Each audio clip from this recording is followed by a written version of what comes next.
Mládež, vítam vás na školskej záhrade na našej dnešnej krásnej extrémnej hodine, kde si ukážeme a porozprávame sa, čo to je vlastne elektromotor, o elektromobilite, vyskúšame si elektrokolobežky, elektrobicykle, zasúťažíme si a hádam sa dozvieme aj niečo nové.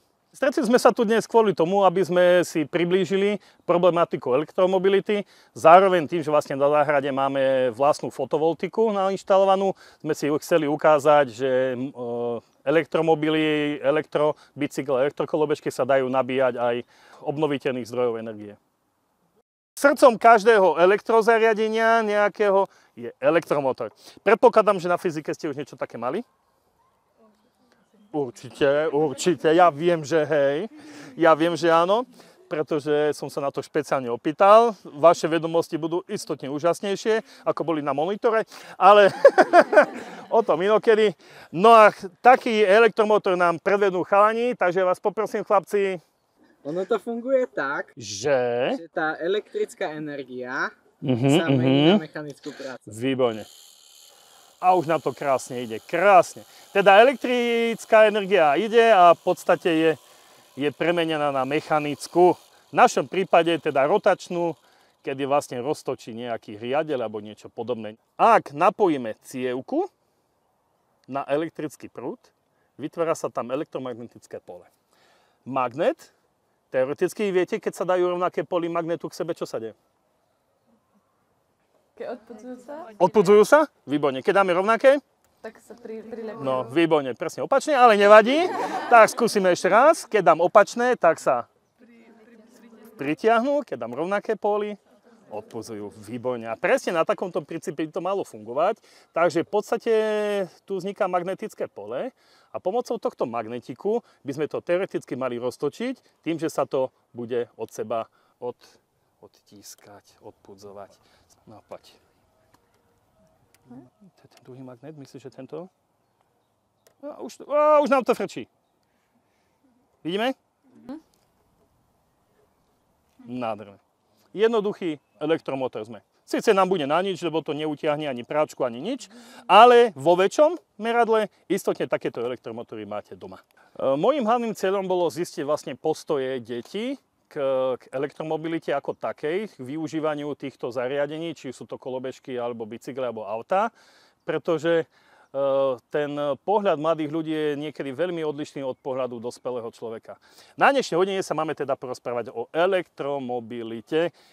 Srdcom je takisto nejaký elektromotor a pokúsime sa zistiť, aké to má výhody a nevýhody. Takže poďme na to.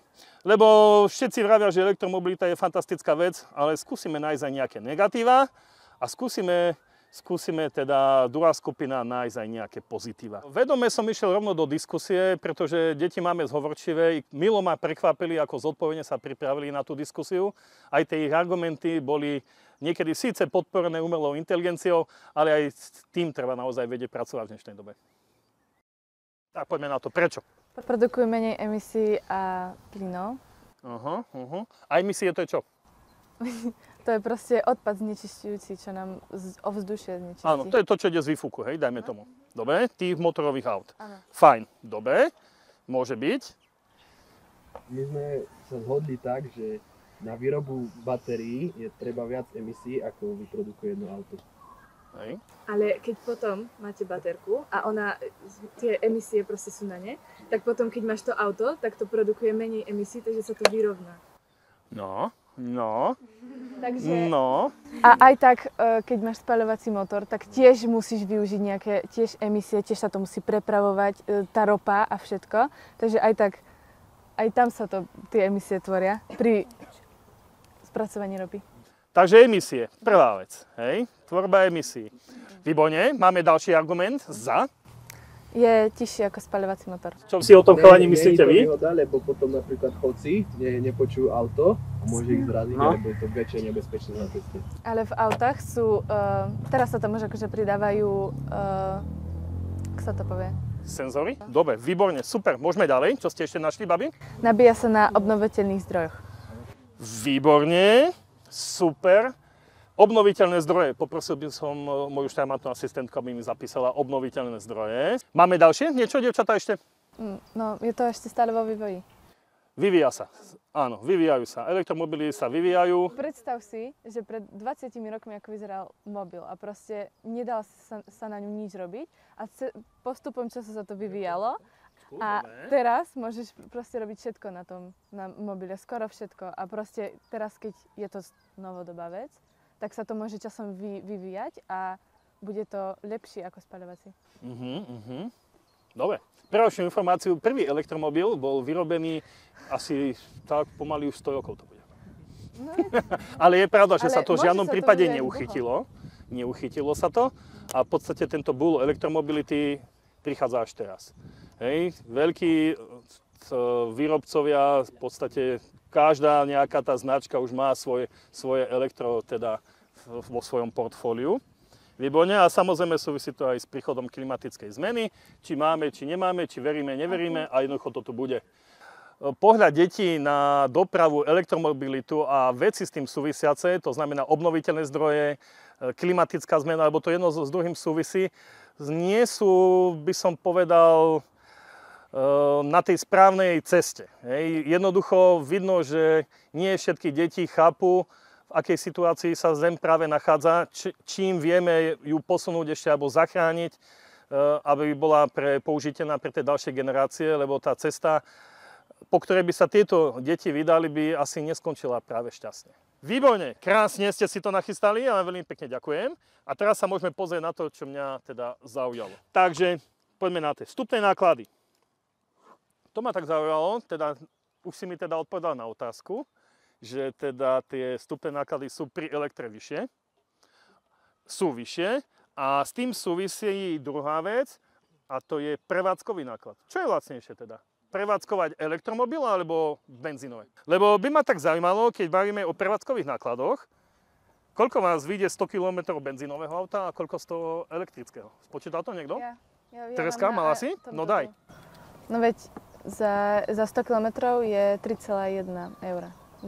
Áno. 3 a nejaké drobné eurá, hej? 3 eurá za okrúhlenie. Hej. Na 100 km pri elektro. Áno. Benzín nám žerie Benzín nám žerie 7 litrov. 7-8. 7,8 krát euro 50, aby to bolo lacnejšie. A to sme lacnejší. To je rýchlo, matika, počítaj. 10 eur. Takže tu sme, ale tu víš, tam o tretinu viacej zaplatím, keď ho kúpim. Ale ušetrím 2/3 v prevádzke paliva, keď to vezmem takto. Takže tam to vychádza lepšie, to elektro. Áno. Ale s tým súvisí druhá vec, a to je, čo spomínal Lukáš, a to je opravy. Opravy, servisy. Hej? Ja si myslím, že už v budúcnosti budú len elektrá, že už úplne akože stratia sa tieto a proste bude to tu, myslím si, že to tu bude aj lepšie. Elektrické auto používajú ako takú zásobu energie. To znamená, cez neho nabíjajú a v noci z neho čerpajú. Keď nemusí nikde ísť, povie si, čo ja viem, prišiel som na chatu, však 3 dní nepôjdem nikde. No, ja som sa dozvedel určité výhody a nevýhody elektromobilov a spaľovacích motorov, že možno dozvedel som sa, že sú na tom rovnako, alebo niečo také. V elektrách sa čo vyvíja? Ktorá oblasť elektra sa vyvíja najviac? Baterka. Batérie. Jednoznačne batérie. Kapacita a všetko to, čo súvisí s baterkou, to sa vyvíja. A s tým možno, keď sa vyvinú nové batérie, časom sa vyrieši aj otázka hmotnosti. No, ja si predstavujem o 20 rokov, že ak sa začnú viac využívať tie obnoviteľné zdroje, tak by to mohlo viesť niečomu lepšiemu a mohli by sme lepšie žiť. Ale ak nie, no tak to bude katastrofa. Teraz prejdeme teda k tým praktickým ukážkám, ako nám to krásne ide. Naozaj si porovnáme, či to elektromat dostane do toho kopca ľahšie. Takže poprosím Paťka, ktorý bude mať obyčajný klasický bicykel. Výborne. A porovnáme si na konci, kto bude viacej zadýchaný. Pozor! Tak!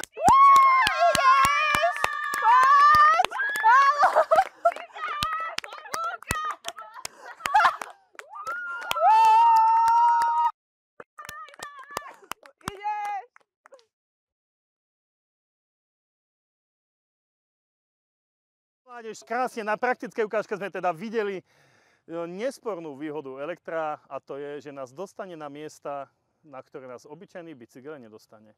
Buď nás tam dostanú svaly, však, Paťko, ktoré asi nedalo sa, nevydalo. Veď som vyhral. Veď si vyhral, hej, dole si bol prvý, to je pravda. Ale nie, Gama ani nestartla. Jasné. Jasné. Takže bez nejakej veľkej vyslovenej námahy nás naozaj dostane na miesta, kde by nás obyčajný bicykel nedostal, čo je jeho veľká výhoda.